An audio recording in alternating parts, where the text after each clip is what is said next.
Hello guys, welcome to our YouTube channel Banga Bharta. জয় বজরংবলী। চলো আজ তোমাদের সাথে একটা স্কিন কেয়ার রুটিন শেয়ার করি। এই শীতের ভয়ে আমি একদমই স্কিন কেয়ার করা বন্ধ করে দিয়েছি, আর এত স্কিনে ট্যান পড়ে গেছে যে কি বলবো, স্কিনটা একদম যাচ্ছাতাই হয়ে গেছে।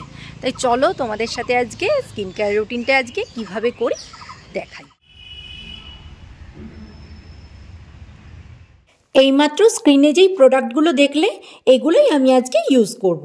আচ্ছা চলো এবার শুরু করি। প্রথমেই নিয়ে নিয়েছি আমি একটু শালিমার নারকেল তেল, আর এর মধ্যে সামান্য একটু জল দিয়ে ভালো করে ম্যাসাজ করে নেব। তোমাদের কাছে যদি ঘরে বানানো নারকেল তেল থাকে তাহলে তো খুবই ভালো হবে। আমার কাছে নেই, তাই আমি শালিমার নারকেল তেলই ইউজ করছি। নারকেল তেল ট্যান তোলার জন্য খুব ভালো কাজ করে, তাই আমি নারকেল তেল আমার স্কিন কেয়ারে অবশ্যই রাখি। নারকেল তেল দিয়ে 2 মিনিট ম্যাসাজ করার পর ফেস ওয়াশ দিয়ে ভালো করে মুখটা ধুয়ে নিতে হবে। এরপর আমি লাগাবো নেচারসেল ল্যাক্টো ট্যান রিমুভাল প্যাক।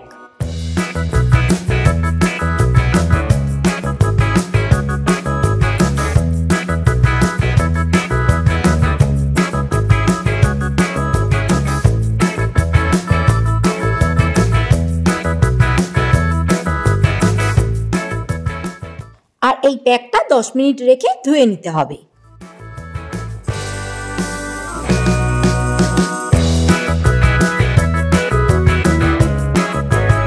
এরপর একটা বোলে কিছুটা জল নিয়ে কয়েক টুকরো বরফ দিয়ে দেব। বরফ বা ঠান্ডা জল স্কিনের জন্য ভীষণ ভালো। এরপর শুরু করব ফেসিয়ালের ফার্স্ট পার্ট মানে ক্লিনজিং। আর আমি এখানে ব্যবহার করছি নেচারসে ফ্ললেস পাপায়া ফেসিয়াল কিট। যারা বিগিনার্স আছো তাদের জন্য এই ফেসিয়াল কিটটা খুবই ভালো। আমি ডেসক্রিপশনে লিংক দিয়ে দিয়েছি, তোমরা চাইলে পারচেস করে নিও। এই ক্লিনজারে সামান্য একটু জল দিয়ে 3 মিনিট মতন হালকা হাতে ম্যাসাজ করে নিয়ে আবার মুখটা ধুয়ে নেব। এরপর ফেসিয়ালের সেকেন্ড পার্ট হলো স্ক্রাবিং। আমি এখানে গুড ভাইবসের D10 স্ক্রাবটা ইউজ করছি, আর এটার লিঙ্কটাও ডেসক্রিপশনে তোমরা চেক করে নিও। আর এটাও 7 মিনিট মতন হালকা হাতে ম্যাসাজ করে নিচ্ছি।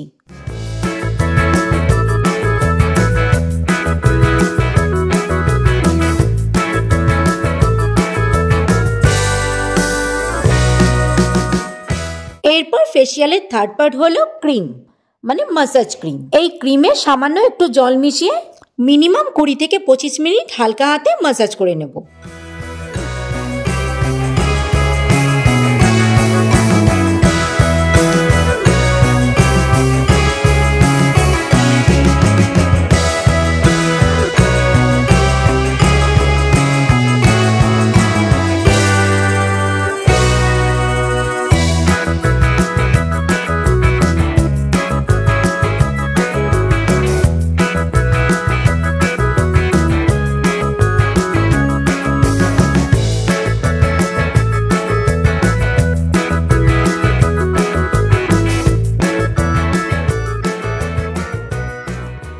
মুখের সাথে সাথে একটু ঠোঁটেরও যত্ন নিতে হয়, আর আমি এখানে ইউজ করছি গুড ভাইবসের লিপ স্ক্রাব। আর এটাও হালকা হাতে 5 মিনিট ম্যাসাজ করে নিতে হবে। এরপর হলো ফেসিয়ালের লাস্ট পার্ট ফেসিয়াল প্যাক লাগানো। এই প্যাকটাও স্কিনে 10 থেকে 15 মিনিট লাগিয়ে ধুয়ে নিতে হবে।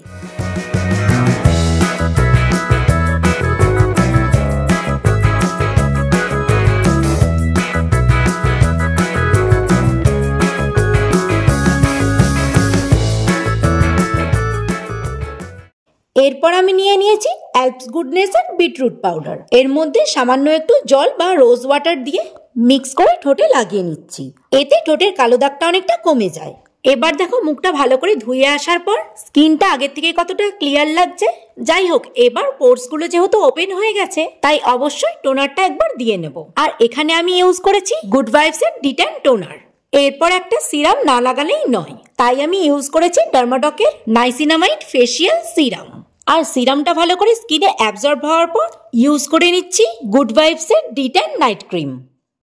আচ্ছা, এবার আমার ভিডিওটা পুরোটা দেখে অনেকেই হয়তো বলতে পারো আমি এটা ভুল করলাম ওটা ভুল করলাম। আবার হয়তো কেউ প্রশ্ন করতে পারো আমি মুখের সাথে গলাটাও কেন করলাম না। তাহলে এবার সবার আগে বলি, আমি কিন্তু কোনো পার্লারে কাজ করি না। আমি ইউটিউব ঘেটে আর পার্লারের দিদিদের কাছ থেকে যা যা জেনেছি তাই দিয়ে ফেসিয়ালটা করি, আর সেটাই তোমাদের দেখালাম। আর গলাটা কেন করিনি সেটার একটাই কারণ, ভাই আমি খুব শীত কাতুরে, আর আমার এমনিতেই একটু ঠান্ডা লেগে আছে, তাই গলা আর মুখের ফেসিয়ালটা গরমকালে অবশ্যই আসবে। যাই হোক, আজকের ভিডিওটা কেমন লাগলো জানাতে ভুলো না।